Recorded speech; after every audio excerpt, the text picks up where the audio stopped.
Hello students, good morning. जय श्री कृष्ण। बेटा, previous lecture में हमने डिस्कस किया था scalar product of two vectors, और आज इस लेक्चर में हम डिस्कस करेंगे vector product of two vectors. Right, let me start. देखिए, मान लीजिए हमारा वेक्टर ए है और ये वेक्टर बी है, और इनके बीच का जो एंगल है बेटा थीटा है। ठीक है, इस केस में इनके वेक्टर प्रोडक्ट को vector A cross vector B से रिप्रेजेंट किया जाता है। Vector A cross vector B.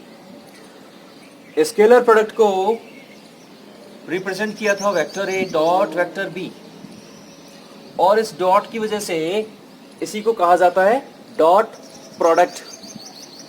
Similarly यहां पे हमने यूज किया है क्रॉस, तो हमारा जो vector product of two vectors है बेटा, इसी को क्रॉस प्रोडक्ट भी कहा जाता है बेटा। ठीक है, vector product of two vectors और क्रॉस प्रोडक्ट।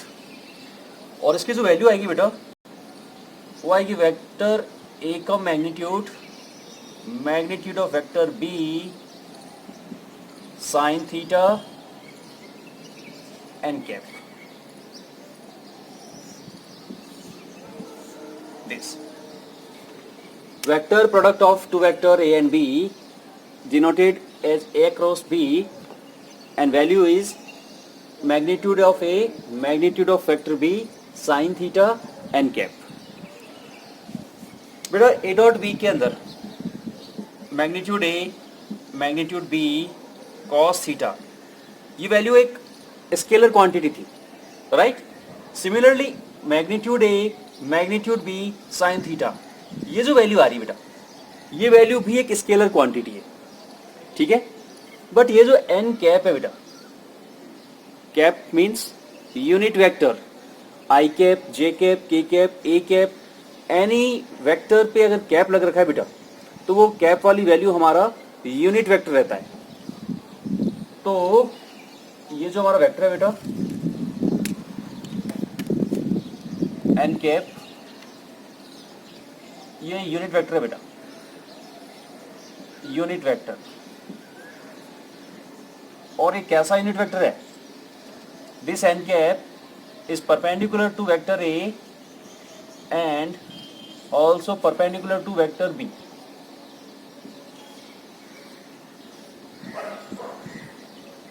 ये इंपॉर्टेंट है बेटा, इसी पे बेस्ड हमें क्वेश्चन भी मिलेंगे। Vector A cross vector B mod A mod B sine theta N cap, where N cap is unit vector perpendicular to both vector A and vector B.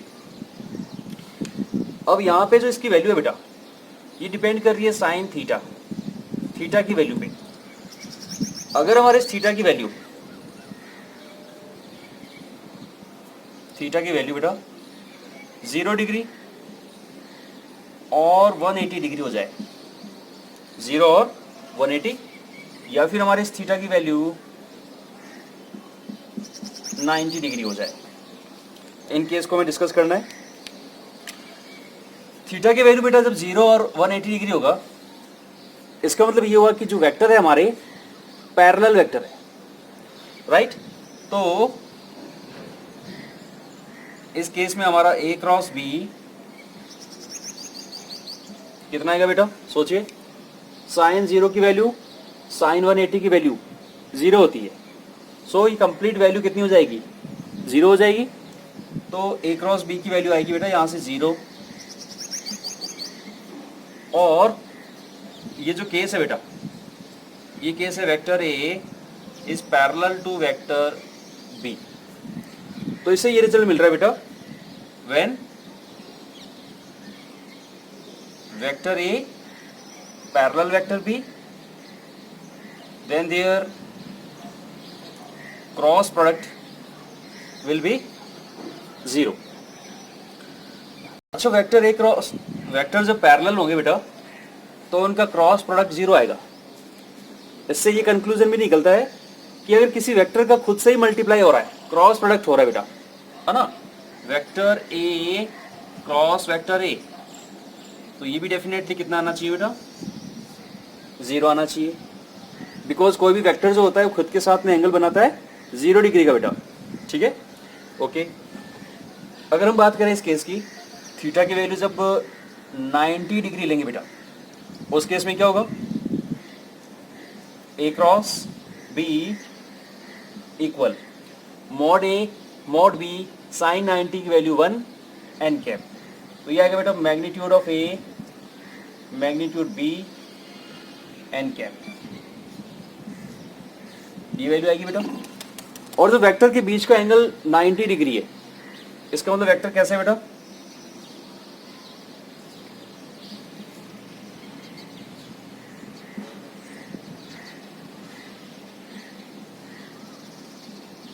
Perpendicular vectors, ठीक है, vector है और vector भी अगर perpendicular vectors होंगे उस case में उनका जो क्रॉस प्रोडक्ट होगा, उनका वेक्टर प्रोडक्ट जो होगा बेटा, magnitude A magnitude B N cap होगा, ठीक है।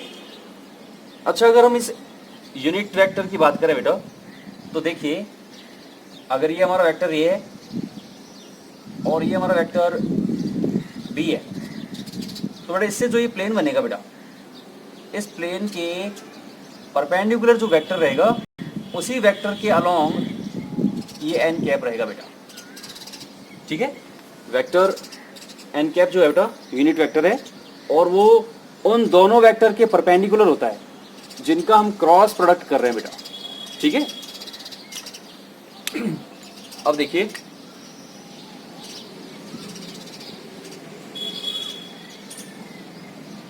ये हमारी एक्सिस है, X axis, Y axis and Z axis, ठीक है। और इनके अलोंग जो हमारे यूनिट वेक्टर है बेटा, आई कैप जे कैप के कैप। अगर हम इस रिजल्ट को देखें बेटा, वेक्टर का वेक्टर के साथ क्रॉस प्रोडक्ट कितना आता है बेटा, 0, vector cross vector itself always 0। इसका मतलब ये हुआ कि आई कैप का आई कैप के साथ, जे कैप का जे कैप के साथ और के कैप के साथ के कैप का क्रॉस प्रोडक्ट कितना आना चाहिए, 0 आना चाहिए बेटा। I cap cross I cap, J cap cross J cap and K cap cross K cap will be 0, ठीक है। तो ये कंक्लूजन निकलता है इस केस से।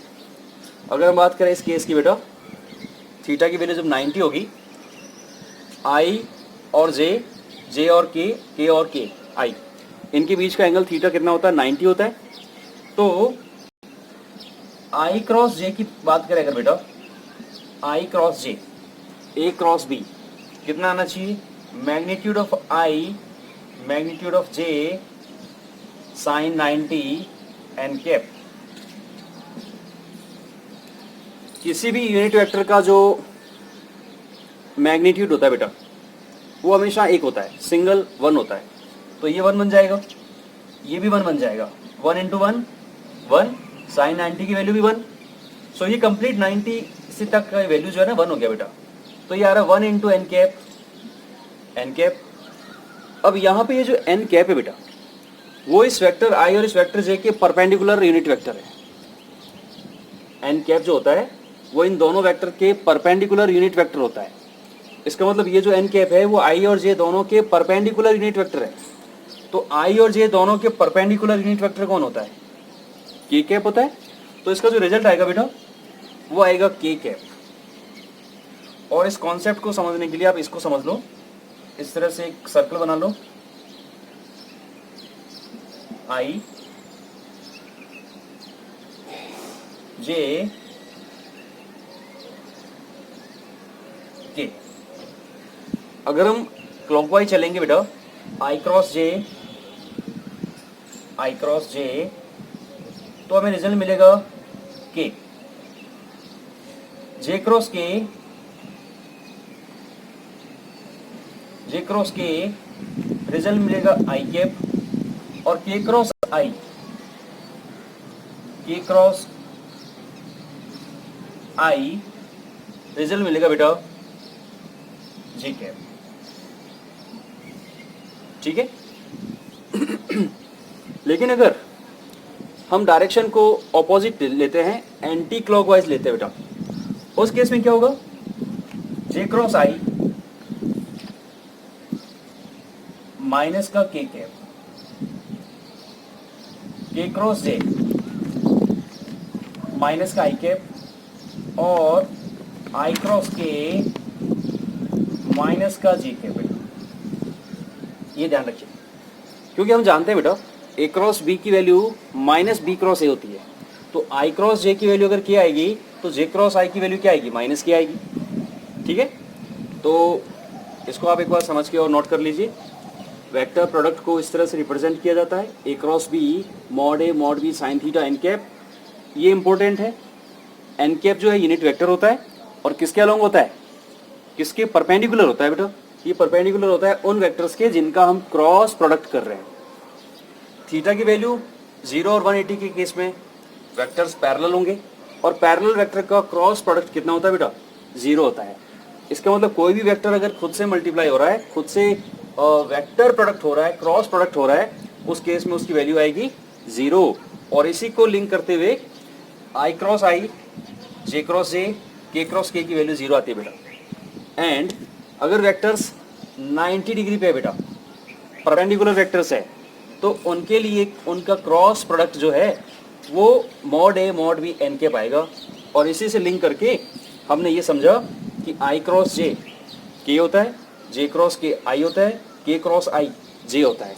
और अगर ये एंटी क्लॉकवाइज चलेगा तो ये नेगेटिव आंसर देगा बेटा। ठीक है, नोट इट।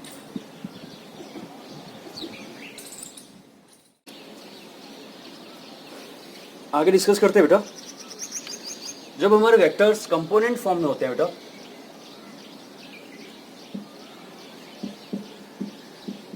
कंपोनेंट फॉर्म में हो, उस केस में उनका वेक्टर प्रोडक्ट कैसे किया जाएगा। ठीक है, एज्यूम करते हैं कि हमारा वेक्टर ए जो है A1 आई कैप, A2 जे कैप प्लस A3 के कैप है, और वेक्टर बी B1 आई कैप, B2 जे कैप प्लस B3 के कैप है बेटा। दो वेक्टर हमें कंपोनेंट फॉर्म में दे रखे हैं और इनका क्रॉस प्रोडक्ट, वेक्टर प्रोडक्ट हमें करना है बेटा। ठीक है, तो देखिए vector A cross vector B, A1 I plus A2 J plus A3 K cross B1 I plus B2 J plus B3 K. बेटा इस ब्रैकेट की तीनों वैल्यूज, इस ब्रैकेट की तीनों वैल्यूज के साथ में क्रॉस प्रोडक्ट होगी बेटा। और यहाँ इन वेक्टर्स के साथ में कंपोनेंट फॉर्म में आई जे और के हमें नजर आ रहे हैं। आई जे और के का जो क्रॉस प्रोडक्ट होता है बेटा, वो अभी हमने डिस्कस किया है। आई क्रॉस आई, जे क्रॉस जे और के क्रॉस के की वैल्यू कितनी होगी बेटा, 0 आएगी। ठीक है, बट आई के साथ जे का या के का क्रॉस प्रोडक्ट, या फिर जे का आई और के साथ, और के का आई और जे के साथ जो क्रॉस प्रोडक्ट होता है वो अभी हमने डिस्कस किया था। उनकी वैल्यू कुछ ना कुछ रहेगी बेटा ना। देखिए इसका जब क्रॉस प्रोडक्ट, फर्स्ट टर्म का जब क्रॉस प्रोडक्ट हम इन तीनों वैल्यूज के साथ करेंगे बेटा, तो आई वाली टर्म का आई वाली टर्म के साथ जब क्रॉस प्रोडक्ट होगा तो वो हमें 0 मिलेगा। ठीक है, A1 आई का जब B2 जे से क्रॉस प्रोडक्ट करेंगे बेटा, A1 B2 और आई क्रॉस जे कितना होता है बेटा, इस तरह का ये फॉर्म बना लेते हैं, आई जे के, आई क्रॉस जे, आई क्रॉस जे कितना होगा बेटा, इसके साथ के क्या पाएगा। ठीक है, प्लस A1 आई का जब A3 के से मल्टीप्लाई करेंगे बेटा, A1 B3 और आई क्रॉस के कितना होगा बेटा, आई क्रॉस के एंटी क्लॉकवाइज चल रहा है तो माइनस का जे आएगा बेटा, माइनस जे कैप, ये इसका इनके साथ प्रोडक्ट आएगा बेटा। ये वाला तो जीरो हो जाएगा बिकॉज आई क्रॉस आई कितना होता है, जीरो होता है। और अदर दोनों वैल्यूज के साथ जब इनका क्रॉस प्रोडक्ट करेंगे तो हमें ये वाली वैल्यूज मिलेंगी। ए टू जे का जब बेटा बी टू जे से क्रॉस प्रोडक्ट करेंगे तो हमें जीरो मिलेगा, जे क्रॉस जे जीरो होता है। ए टू जे का जब बी वन आई से करेंगे क्रॉस प्रोडक्ट क्या आएगा बताइए, A two into B one, A two B one. लेकिन कैसा आएगा बेटा, J cross I, J cross I minus का के, माइनस के कैप, ठीक है। और ए टू जे का जब बेटा बी थ्री के से करेंगे क्रॉस प्रोडक्ट तो ए टू बी थ्री और जे क्रॉस के, जे क्रॉस के क्या मिलेगा बेटा, प्लस का आई कैप, ये रिजल्ट मिलेगा बेटा। और ए थ्री के का जब बेटा बी थ्री के से क्रॉस प्रोडक्ट करेंगे तो हमें जीरो मिलेगा। ए थ्री के का बी वन आई से क्रॉस प्रोडक्ट करेंगे तो ए थ्री बी वन के क्रॉस आई, के क्रॉस आई प्लस का जे कैप। और ए थ्री के का जब बी टू जे से करेंगे क्रॉस प्रोडक्ट बेटा, ए थ्री बी टू और के क्रॉस जे, के क्रॉस जे क्या मिलेगा, माइनस का आई कैप। इनका जो क्रॉस प्रोडक्ट है बेटा वो ये मिल रहा है बेटा, ठीक है। और यही क्रॉस प्रोडक्ट, ये जो वैल्यू हमें रिजल्ट मिल रहा है, यही रिजल्ट हमें एक और फॉर्म में भी मिलेगा बेटा। हम डायरेक्ट उसी को अप्लाई करेंगे हमारे रिजल्ट के लिए, बार बार हम इस तरह से क्रॉस प्रोडक्ट नहीं करेंगे, है ना। इसमें हमें ये देखना होता है कि यहाँ किसका प्रोडक्ट कैसे आ रहा है। क्वेश्चन के अंदर जब हमें क्रॉस प्रोडक्ट करना होगा बेटा तो हम, ये जो हमें रिजल्ट मिल रहा है बेटा, ये सेम रिजल्ट कहाँ से मिलेगा, ये सेम रिजल्ट हमें मिलेगा A cross B determinant of I J K, A one A two A three B one B two B three.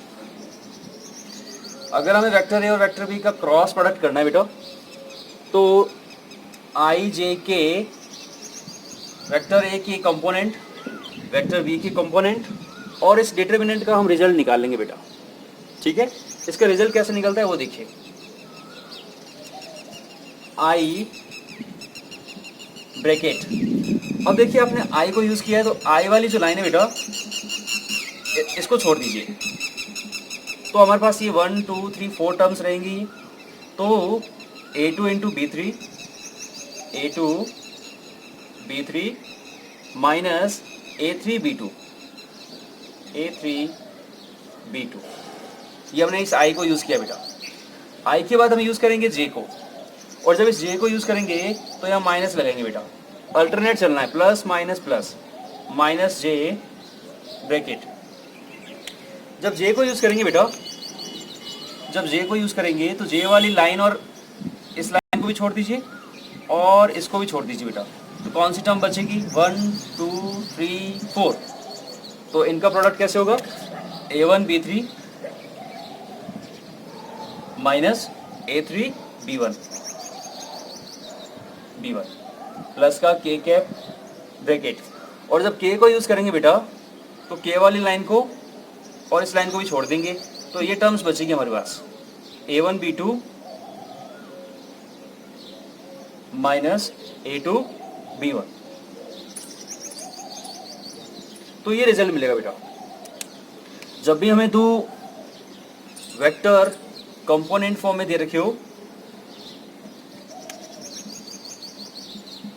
I J के, उनके scalar part a1 a2 a3 b1 b2 b3 इस form में आप arrange करके और इस तरीके से उसका रिजल्ट निकलेगा बेटा, ठीक है।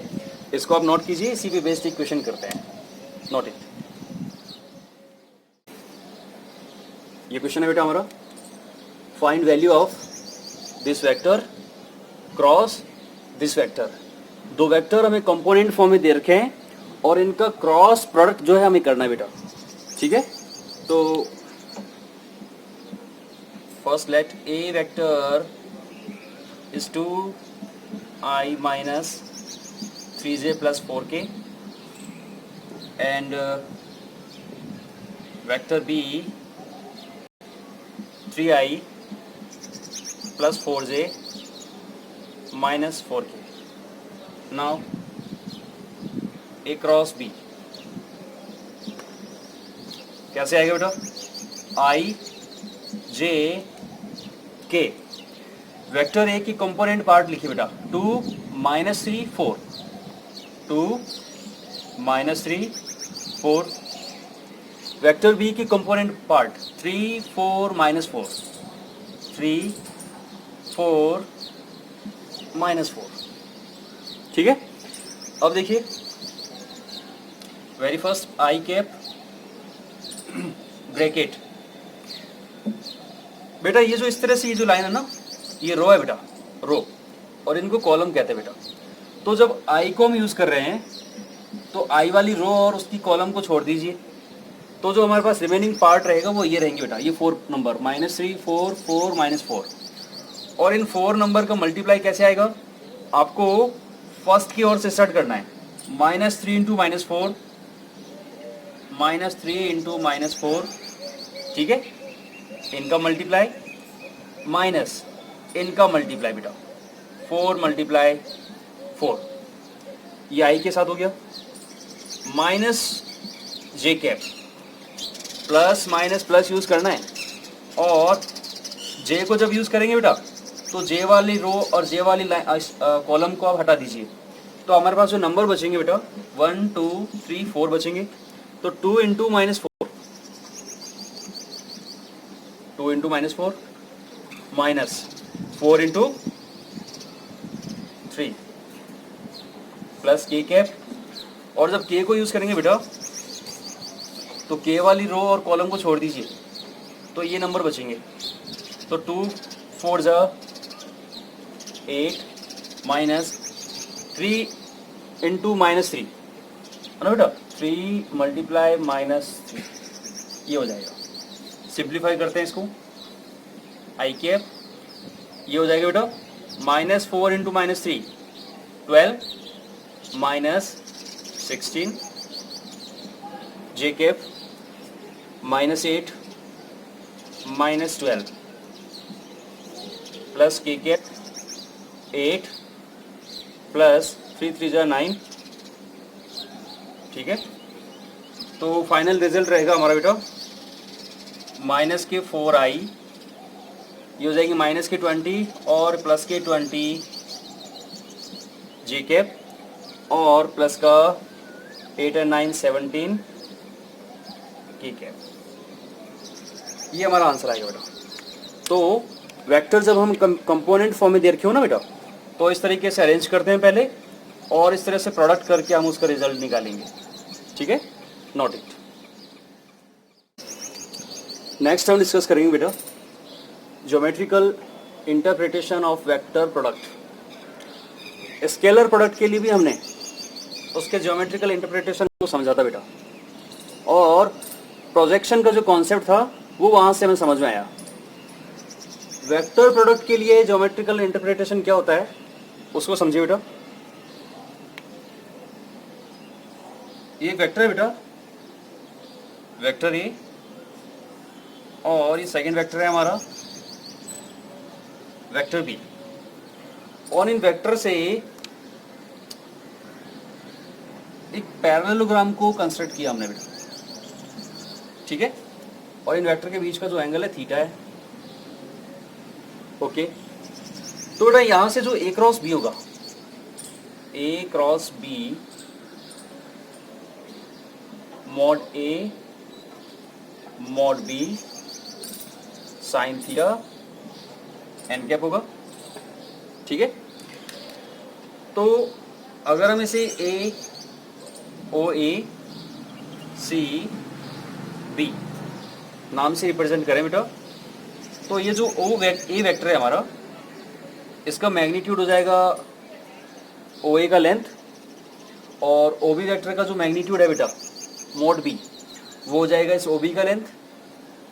और अगर हम इस पैरेललोग्राम के एरिया की बात करें बेटा, तो एरिया ऑफ पैरेललोग्राम होता है बेस इनटू हाइट। और अगर ये हमारा बेस है तो यहां से जो हम ये परपेंडिकुलर ड्रॉ करेंगे बेटा, ये इसकी हाइट हो जाएगी समथिंग BD। ठीक है, एरिया ऑफ पैरेललोग्राम होता है base into height. Base is OA, height is BD। और ये जो BD है वो इस ट्राइंगल BDO का एक पार्ट है। तो देखिए, in right angle triangle BDO, ठीक है, BD हमें फाइंड करना है। और इस राइट एंगल ट्राइंगल का OB हमें पता है बेटा, OB actually magnitude of B होता है। और थीटा इसमें यूज हो रहा है। थीटा के अपोजिट वाली साइड परपेंडिकुलर, राइट एंगल के अपोजिट वाली side hypotenuse, and relation between perpendicular and hypotenuse is sine theta. So sine theta equal BD upon OB। ठीक है, साइन थीटा इक्वल BD, और जो OB है हमारा बेटा मैग्नीट्यूड ऑफ B है। तो यहां से जो हमारे BD की वैल्यू आएगी बेटा, वो आएगी sine theta into mod B। ये आएगा। तो देखिए, ये जो मैग्नीट्यूड ऑफ A है बेटा, मैग्नीट्यूड ऑफ A, वो एक्चुअली इस पैरेललोग्राम का बेस है।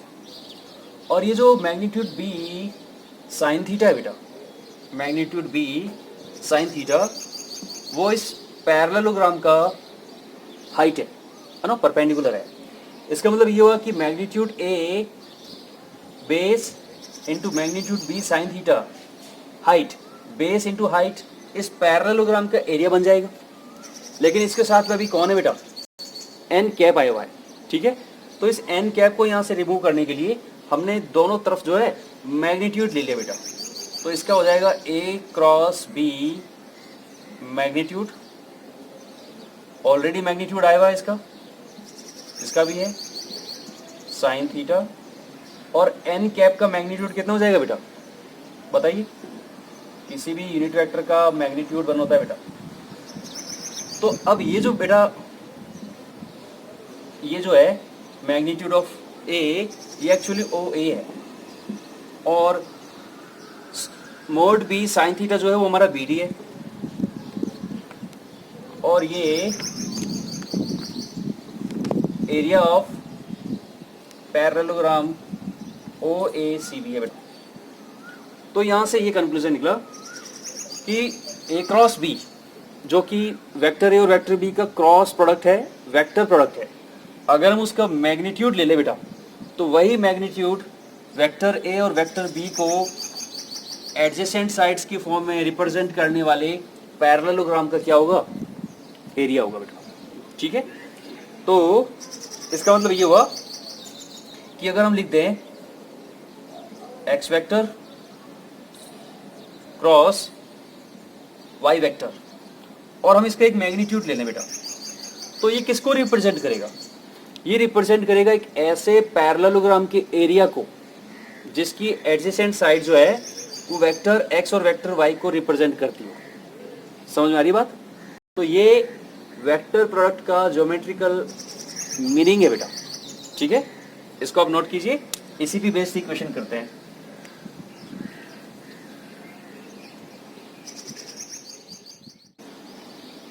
देखिए क्वेश्चन बेटा, find area of parallelogram whose adjacent sides are this and this। आपको एक पैरेललोग्राम का एरिया फाइंड करना है जिसकी एडजेसेंट साइड जो है वो दो वेक्टर से रिप्रेजेंट हो रही है बेटा। ठीक है, तो एज्यूम करते हैं कि हमारा जो पहला वेक्टर है वेक्टर ए है, और हमारा सेकंड वेक्टर वेक्टर बी है। ठीक है, और हमें इस पैरेललोग्राम का एरिया फाइंड करना है बेटा। एरिया ऑफ पैरेललोग्राम होता है magnitude of A cross B, right. Vector हमें कंपोनेंट फॉर्म में दे रखे हैं बेटा। तो सबसे पहले तो हम इनका क्रॉस प्रोडक्ट करेंगे। और क्रॉस प्रोडक्ट से जो हमें न्यू वेक्टर मिलेगा उस वेक्टर का हमें क्या लेना होगा, मैग्नीट्यूड लेना होगा बेटा, ठीक है। तो नाउ ए क्रॉस बी, ए क्रॉस बी कैसे फाइंड करेंगे, आई जे के, वेक्टर ए की स्केलर कंपोनेंट क्या है बेटा, 1 2 3, 1 2 3, वेक्टर बी के 3 - 2 1, 3 - 2 1, कितना आएगा बेटा, आई ब्रैकेट 2 1 जा 2 माइनस 3 इंटू -2 कितना हो जाएगा बेटा, माइनस के 6 आएंगे तो ये प्लस का 6 बन जाएगा, माइनस जे कैप ब्रैकेट, जे वाली कॉलम और रो को छोड़ दीजिए बेटा, 1 2 3 4 टर्म्स रहेगी तो 3 3 जा 9 माइनस 1 इंटू 1 1 प्लस का के कैप, के वाली रो को छोड़ दीजिए, कॉलम को छोड़ दीजिए, ये 4 टर्म्स रहेगी, 1 इंटू -2 -2 माइनस 3 2 जा 6, तो हमें जो रिजल्ट मिले बेटा 8 आई प्लस के सॉरी माइनस के 8 जे और माइनस का 8 के, ये ए क्रॉस बी मिलेगा बेटा। और ए क्रॉस बी जब हमें पता है तो एरिया ऑफ पैरेललोग्राम क्या होगा, एरिया ऑफ पैरेललोग्राम जो होता है बेटा magnitude of A cross B होता है।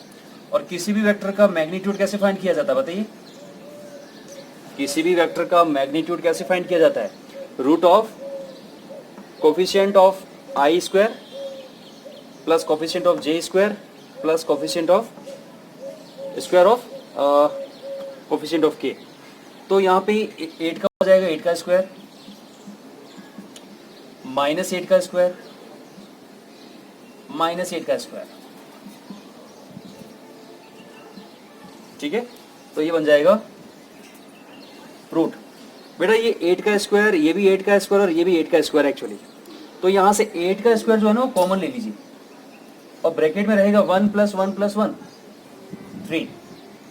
देखिए माइनस का स्क्वायर तो प्लस हो जाएगा, यहाँ पर भी प्लस हो जाएगा, तो ये एक्चुअली 64 है, ये भी 64 है और ये भी 64 है, तो प्लस के दोनों तीनों तरफ से 64 कॉमन आएगा बेटा। और इस 64 का रूट कितना हो जाएगा, 8 हो जाएगा। तो हमारा जो रिजल्ट आएगा वो आएगा 8√3। और बिकॉज ये एरिया को रिप्रेजेंट कर रहा है बेटा तो यूनिट स्क्वायर, ये हमारा आंसर आएगा बेटा। तो अगर पैरेललोग्राम की एडजेसेंट साइड वेक्टर फॉर्म में दे रखी है आपको और आपको उनका एरिया फाइंड करना है तो पहले ए क्रॉस बी कर लीजिए, ए क्रॉस बी से एक न्यू वेक्टर मिलेगा आपको और उस वेक्टर का मैग्नीट्यूड ले लीजिए बेटा, वही मैग्नीट्यूड जो है उस पैरेललोग्राम का क्या होगा, एरिया होगा बेटा, ठीक है, नोट इट।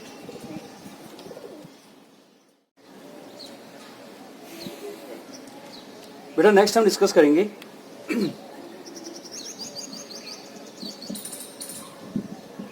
एंगल बिटवीन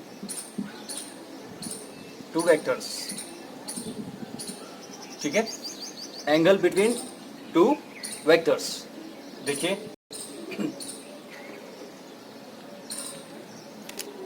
बेटा वेक्टर ए और वेक्टर बी अगर थीटा एंगल पर है, ये वेक्टर ए हमारा और ये वेक्टर बी है और ये एंगल थीटा है बेटा, उस केस में ए क्रॉस बी की वैल्यू क्या रहेगी, A magnitude B magnitude sine theta N cap, ये रहेगी। और हमें यहाँ से इस थीटा की वैल्यू निकालनी है बेटा, थीटा की। तो थीटा की वैल्यू हमें पता है बेटा एक स्केलर क्वांटिटी है ना, थीटा की वैल्यू में कभी भी कोई वेक्टर पार्ट नहीं आएगा बेटा। और अभी इस फॉर्मूले के अंदर एन कैप जो है बेटा ये रिप्रेजेंट कर रहा है वेक्टर को, ए क्रॉस बी जो है ये भी रिप्रेजेंट कर रहा है वेक्टर को। तो किसी भी वेक्टर को स्केलर बनाना है तो उसका मैग्नीट्यूड ले लीजिए, तो हम दोनों तरफ से मैग्नीट्यूड ले रहे हैं बेटा, तो ये हो जाएगा ए क्रॉस बी का magnitude magnitude of A B sine theta. N cap का जो मैग्नीट्यूड होता है यूनिट वेक्टर का मैग्नीट्यूड 1 होता है बेटा। और यहीं से हमारा जो साइन थीटा है बेटा, साइन थीटा उसकी वैल्यू आएगी A cross B magnitude divide mod A mod B.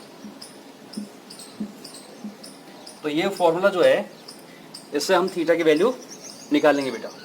ये सारा एक स्केलर नंबर आने वाला है, स्केलर क्वांटिटी आएगी बेटा, ठीक है। तो साइन थीटा की वैल्यू उस स्केलर क्वांटिटी के लिए क्या थीटा रखा जाए कि वो हमें स्केलर क्वांटिटी मिले बेटा, वही हमारा एंगल होगा। एक और पॉइंट डिस्कस कर लेते हैं।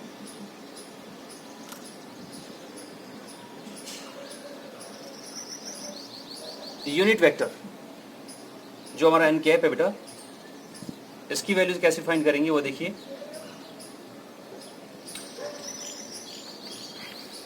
अगर हम बात करें यहाँ इस फॉर्मूले से A cross B equal to mod A mod B sine theta N cap, अगर हमें यहाँ से एन कैप की वैल्यू चाहिए बेटा, तो एन कैप कितना आएगा? एन कैप की वैल्यू आएगी A cross B divide mod A mod B sine theta. और ये जो mod A mod B sine theta बेटा, इसकी वैल्यू क्या है? Magnitude of A cross B. तो इसको जब रिप्लेस करेंगे इससे, तो एन कैप की वैल्यू आएगी A cross B divide magnitude of A cross B, ठीक है। तो ये जो फॉर्मूला है बेटा, इस फॉर्मूले से हम एन कैप की वैल्यू निकाल सकते हैं। और ये इंपॉर्टेंट है बेटा, हमें ये पता है किसी भी वेक्टर के अलोंग अगर हमें यूनिट वेक्टर फाइंड करना है तो उस वेक्टर को उसके मैग्नीट्यूड से डिवाइड किया जाता है बेटा। तो ए क्रॉस बी के अलोंग, ए क्रॉस बी के अलोंग अगर हमें यूनिट वेक्टर फाइंड करना है तो उस ए क्रॉस बी के मैग्नीट्यूड से उससे डिवाइड करना रहेगा बेटा, ठीक है। और ये जो एन कैप है बेटा, ये जो एन कैप है, ये उन दोनों वेक्टर के परपेंडिकुलर होता है जिनका हम क्रॉस प्रोडक्ट कर रहे हैं बेटा। एन कैप जो है ये वेक्टर ए के भी परपेंडिकुलर होगा और वेक्टर बी के भी परपेंडिकुलर होगा बेटा। तो ये हमें ध्यान रखना है। तो इन्हीं पे बेस्ड एक दो क्वेश्चन ले लेते हैं बेटा, पोज करके इनको नोट कीजिए।